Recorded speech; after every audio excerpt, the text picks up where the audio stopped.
अस्सलाम वालेकुम dear students, welcome back to my channel. ये है आपका favourite channel your phi academia. Okay बच्चों, आज हम 9th बायोलॉजी की जो आप लोगों की न्यू बुक आई है उसकी एक्सरसाइज सोल्व करने की कोशिश करेंगे। साथ में आप लोगों को समझाऊंगी भी और साथ साथ हम इसके एमसीक्यूज भी सोल्व करेंगे। इसके अंदर एमसीक्यूज है, एक्सरसाइज जो है वो पुरानी बुक से काफ़ी ज़्यादा डिफरेंट है। एमसीक्यूज जो है वो मुकम्मल तौर पे नहीं है, आप लोगों ने वीडियो एंड तक देखनी है ताकि कोई भी एमसीक्यू जो है वो आप लोगों से मिस ना हो। ठीक है, आप लोग उसको समझो, उसको देखो कि किस तरह आप लोगों ने सोल्व करना है। और यहाँ पर उन्होंने एक न्यू पैटर्न के साथ आप लोगों को एमसीक्यूज दिए हैं। ठीक है, हम 3 पार्ट्स जो हैं वो आज करेंगे, बाकी जो एक अगला पार्ट है वो थोड़ा सा टफ है, वो हम नेक्स्ट वीडियो के अंदर करेंगे। ठीक है, तो आप लोगों ने दोनों पार्ट्स में वीडियो के लास्ट में देखने हैं। सबसे पहले बच्चों हम स्टार्ट करते हैं आप लोगों के एमसीक्यूज से। क्वेश्चन नंबर 1 में कहते हैं what does MBBS stands for.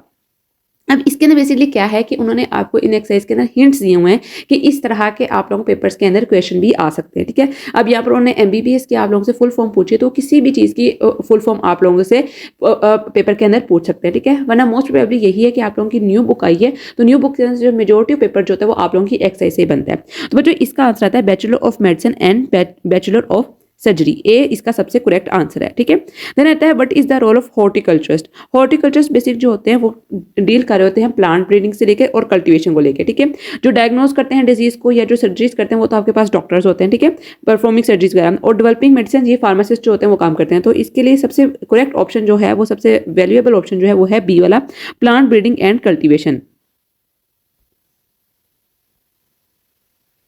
Then आता है the study of how living things interact with each other and their environment is known as. देखो बच्चों फिजियोलॉजी क्या होती है। ठीक है, आप लोगों ने फॉर्म एंड स्ट्रक्चर की स्टडी कर लो तो फिजियोलॉजी होती है। ठीक है, एनाटॉमी क्या होती है, इंटरनल स्ट्रक्चर की स्टडीज होती है। जेनेटिक्स क्या होती है, जीन की स्टडी होती है। तो आपके पास इकोलॉजी आ जाता है। इकोलॉजी के अंदर बेसिकली आप लोग स्टडी करते हो कि किस तरह इन्वायरमेंट के अंदर इंटरेक्शन जो होता है वो क्रिएट होता है, किस तरह ऑर्गेनिज्म, किस तरह सेम फीचर के ऑर्गेनिज्म जो होते हैं वो आपस में इंटरेक्ट करते हैं। हमारा ह्यूमन का इंटरेक्शन कैसा होता है, एनिमल्स के साथ हमारा इंटरेक्शन कैसा होता है, ये सारा कुछ हम इकोलॉजी के अंदर स्टडी करते हैं।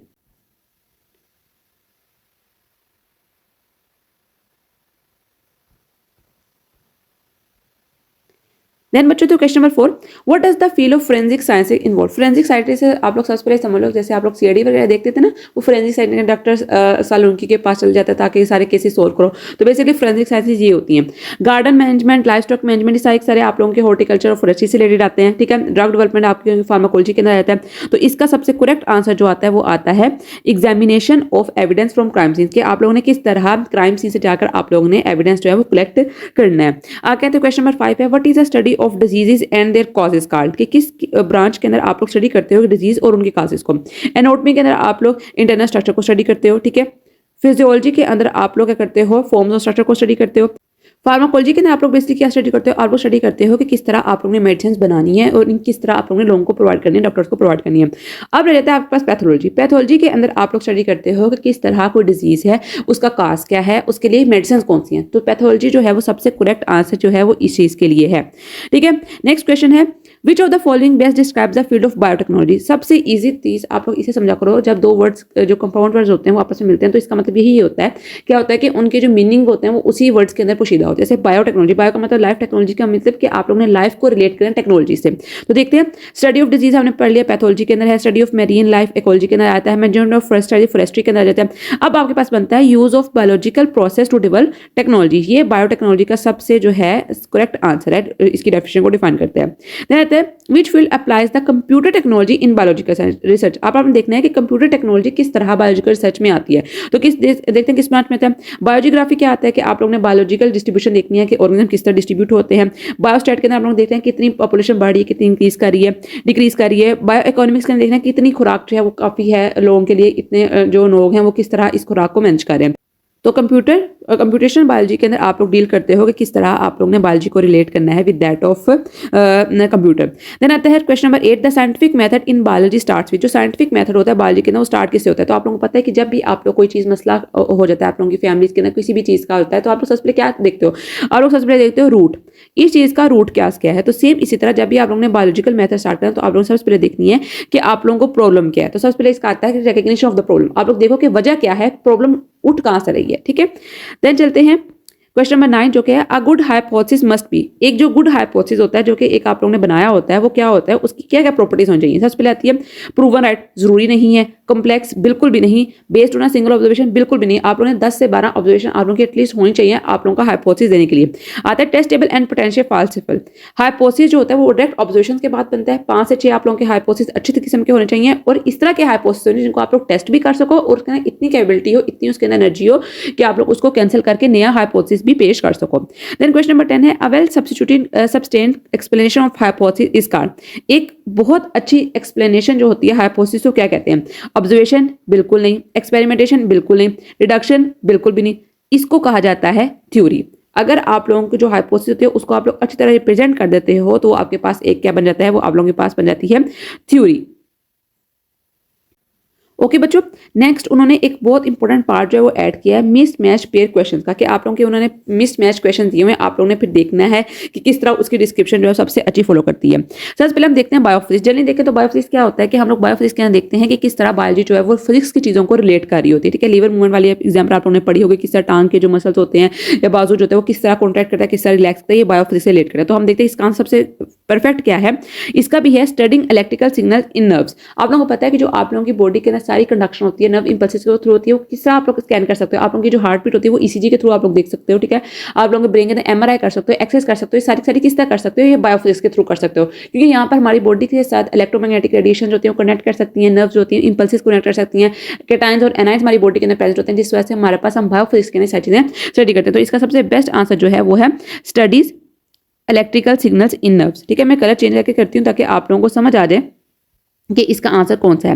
देन आता है ह्यूमन जीनोम प्रोजेक्ट। तो ह्यूमन जीनोम प्रोजेक्ट है वो क्या करता है, बेसिकली रिलीज करता है, किससे बना है, ये बना है जेनेटिक मैपिंग से। मींस के इसके अंदर आप लोग देखते हो कि किस तरह आप लोग ह्यूमंस के जीन्स लेके डिफरेंट टाइप ऑफ ऑर्गेनिज्म बना सकते हो। ठीक है, अगर किसी भी जगह पर कोई बैक्टीरिया है, कोई एंटीबायोटिक, कोई भी आप लोग समझ लो कोई फंगस है जो आप लोगों के लिए बेनिफिशियल है, ठीक है, और वो आप लोगों की सर्टी से खत्म हो रही है, तो आप लोग क्या करोगे, उसकी क्या कर लोगे, जेनेटिक मैपिंग कर लोगे, उसको देख लोगे, आप लोग उसको रिप्रोड्यूस करवा लोगे। ठीक है, उसकी आप लोग क्लोनिंग कर लोगे। तो ये सारी सारी चीजें ह्यूमन जीनोम प्रोजेक्ट के अंदर आती हैं। ठीक है, और सबसे बड़ा ह्यूमन जीनोम प्रोजेक्ट जो है वो बनाया गया ये जेनेटिक मैपिंग के अंदर आता है। ठीक है, देन हम देखते हैं बायो इकोनॉमिक्स। तो बायो इकोनॉमिक्स के अंदर बेसिकली आप लोग क्या देखते हो कि मैंने आप लोगों को पहले बताया है कि आप लोग देखते हो कि इकोनॉमी के अंदर किस तरह इफेक्ट कर रही है आप लोगों की बायोलॉजी। मींस के इन लिविंग ऑर्गेनिज्म जो होती हैं वो इकोनॉमी को किस तरह इफेक्ट करती हैं। जहां पर ज्यादा लोग होंगे वहां पर खुराक किस तरह जाएगी, जहां पर कम लोग होंगे वहां पर खुराक किस तरह ली जा रही है, किस तरह दी जा रही है। ये सारी चीजें हम बायो इकोनॉमिक्स के अंदर पढ़ते हैं, studies economical impact on organisms. Then आप लोगों के पास आता है हाइपोथेसिस। तो हाइपोथेसिस क्या करता है, बेसिकली ये क्या करता है, एक टेंटेटिव एक्सप्लेनेशन होता है। हमने देखा है कि ये एक कोई भी आप लोग फर्जी बात जो आप लोग कह देते हैं कि हाँ ऐसा हो सकता है। ठीक है, जिस पोस्ट मैं कह देती हूँ कि हाँ भाई रात टाइम जो होता है मौसम बहुत ठंडा हो जाता है, इस वजह से हो जाता है क्योंकि रात टाइम जो होता है, अब तो एक मतलब कि एक पूरी एक लॉ है ना कि क्योंकि सूरज डूब हो जाता है, ठीक है, इतनी तबिश नहीं आती, इस वजह से हमारे पास रात टाइम जो मौसम होता है वो ठंडा हो जाता है। ठीक है, और जो सीज की जो हवाएं होती हैं वो आ जाती हैं हमारे इधर लैंड की तरफ आ जाती हैं। तो ये एक हमारे पास एक क्या है, मुकम्मल तौर पर एक थ्योरी, एक लॉ बन चुका है। लेकिन इसी तरह कोई भी आप लोग फर्जी कोई बात कह दो, ठीक है, मैं कहती हूँ कि सपोज आप लोग जो है बैक्टीरिया जो है वो ह्यूमंस के लिए बहुत ज्यादा नुकसानदेह है, इनको खत्म कर देना चाहिए। ठीक है, एक हाइपोथेसिस है। अब इसको आप लोग टेस्ट भी कर सकते हो, नहीं भी कर सकते हो, आप लोग चेक करोगे इसके अंदर क्या कैरेक्टरिस्टिक है, क्या कैरेक्टरिस्टिक्स नहीं है। तो हाइपोथेसिस बेसिकली क्या होता है, आप लोगों की टेंटेटिव एक्सप्लेनेशन होती है। उसके बाद बच्चों सबसे लास्ट पर आप लोगों के पास आ जाता है scientific method. Scientific method basically क्या होता है, साइंटिफिक मेथड के अंदर आप लोग क्या करते हो, प्रोग्राम को रिकॉग्नाइज करते हो। ठीक है, और किस मेथड से स्टार्ट होता है, ऑब्जर्वेशन से स्टार्ट होता है, हाइपोथेसिस स्टार्ट होता है। तो यहाँ पर सबसे करेक्ट आंसर जो बनता है वो ये बनता है scientific method starts with the creation of the scientific hypothesis. अब बच्चों हम देखते हैं यहाँ पर क्वेश्चन नंबर 3, ये भी थोड़ा सा चेंज है। इसके अंदर बेसिकली क्या उन्होंने बताया है, उन्होंने बताया कि 1 से 3 मतलब के 1 से ज्यादा ऑप्शन जो है वो करेक्ट है, उनको हम देखते हैं।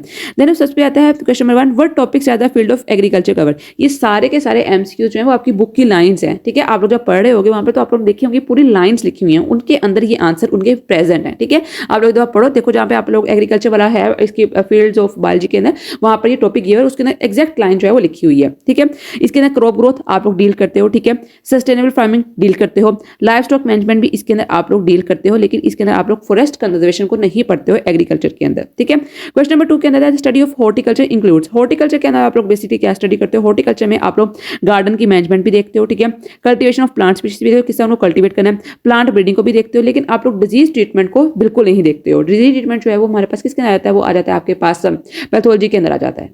ओके बच्चों, देन क्वेश्चन नंबर 3 आता है, what is the study of marine biology encompass. Marine biology के अंदर आप लोग क्या क्या स्टडी करते हो? बिहेवियर ऑफ मेरीन एनिमल्स, बिल्कुल ठीक। मेरीन बायोलॉजी के अंदर हमने यही तो स्टडी करना है कि मेरीन जो एनिमल्स है उनका बिहेवियर किस तरह का है। कंजर्वेशन ऑफ मेरीन इकोसिस्टम्स के मेरीन इकोसिस्टम को हमने किस तरह प्रोटेक्ट करना है। Interaction of marine life with water, ये भी हम लोग ने स्टडी करना है कि किस तरह जो मेरीन लाइफ है, मीन्स व्हेल्स हैं, आप लोगों के पास सी हॉर्सेस हैं, उनका इंटरेक्शन वाटर्स के साथ किस तरह होता है। फिश है, आप लोग उसका इंटरेक्शन वाटर के साथ किस तरह होता है। But cellular structure of marine plants, ये चीज़ आप लोग मेरीन बायोलॉजी के अंदर स्टडी नहीं करते। तो आप लोगों को पता होगा कि प्लांट्स जो होते हैं वो किस ब्रांच में अंदर आते हैं, वो हमारे पास बॉटनी के अंदर आते हैं। ठीक है, अगर तो यहाँ पर मेरीन बॉटनी लिखा होता है उसके नाम cellular structure of marine plant study करते हैं, लेकिन यहाँ पर मेरीन बायोलॉजी का जिक्र किया गया है तो हमने सिर्फ और सिर्फ किसका जिक्र करना है, यहाँ पर हम लोग ने जिक्र करना है एनिमल्स का। ठीक है, तो ये वाला डी ऑप्शन जो है वो इसके अंदर इंक्लूड नहीं होता है। ओके बच्चों, नेक्स्ट आता है, what areas are the scientific method in biology cover. Scientific method के कौन कौन से मेन स्टेप आते हैं? रिकग्निशन भी आती है, ऑब्जर्वेशन भी आती है और हाइपोथेसिस भी आता है। लॉ ऑफ फॉर्मेशन इसका बेसिकली स्टेप नहीं होता है। देन क्वेश्चन नंबर 5 है, which of the following are true about the rules in biology. Rules in biology के मुताबिक कौन से चीजें करेक्ट है? ठीक है, सर्जन परफॉर्म सर्जरीज, बिल्कुल ठीक है, सर्जन अपने परफॉर्म करते हैं सर्जरीज को।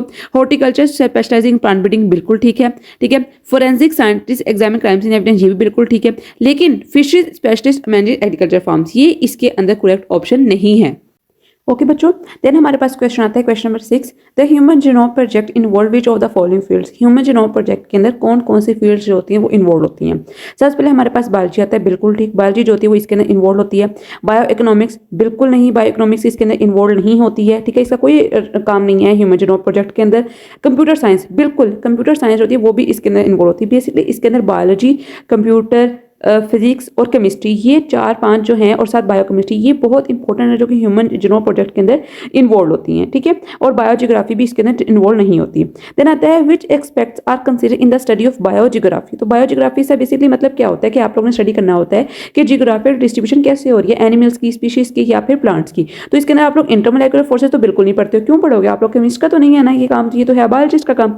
आप लोग टेम्परेचर को बिल्कुल पढ़ते हो कि टेम्परेचर का आप लोग को पता होगा कि एक स्पेसिफिक कंडीशन के ऊपर, एक स्पेसिफिक जगह के ऊपर क्या आप लोगों का टेम्परेचर है। ठीक है, जियोग्राफिक डिस्ट्रीब्यूशन को भी आप लोग पढ़ते हो और आप लोग रेनफॉल को भी स्टडी करते हो। बच्चों आता है, what are the application of biostatics in biology. Biostatics की एप्लीकेशन क्या है बायोलॉजी के अंदर? ठीक है, अंडरस्टैंडिंग डिजीज कंसर्न, बिल्कुल ऐसा ही है। एनालाइजिंग जेनेटिक इन्फॉर्मेशन, बिल्कुल आप लोग इसको एनालाइज करते हो, जेनेटिक इन्फॉर्मेशन कैसे होती है कॉज। डेवलपिंग न्यू मेडिसिन, बिल्कुल नहीं करते हो आप लोग। इकोनॉमिक एनालिसिस इसके अंदर बिल्कुल नहीं होता। और बच्चों आप लोग ने ये बात याद रखनी है कि बायोस्टैटिक्स के अंदर आप लोग देखते हो कि मेडिसिन काम किस तरह करती हैं। डेवलपिंग न्यू मेडिसिन आप लोग इसके अंदर स्टडी नहीं करते हो। It might be a little bit confusing, तो आप लोग ये देख लेना है। ठीक है, देन आता है, in scientific method which steps follow the recognition of problem. कि रिकग्निशन ऑफ द प्रॉब्लम के अंदर कौन कौन से मेन स्टेप्स आते हैं? तो आपको पता है कि ऑब्जर्वेशन भी इसके अंदर होती है, एक्सपेरिमेंटेशन भी होती है, ठीक है, हाइपोथेसिस भी होता है और रिजल्ट के एनालिसिस भी इसी के अंदर होते हैं। तो ये चारों पॉइंट जो हैं बिल्कुल करेक्ट हैं। देन आता है, साइंटिफिक लॉ, जो साइंटिफिक लॉ होता है उसकी क्या क्या प्रॉपर्टीज हैं।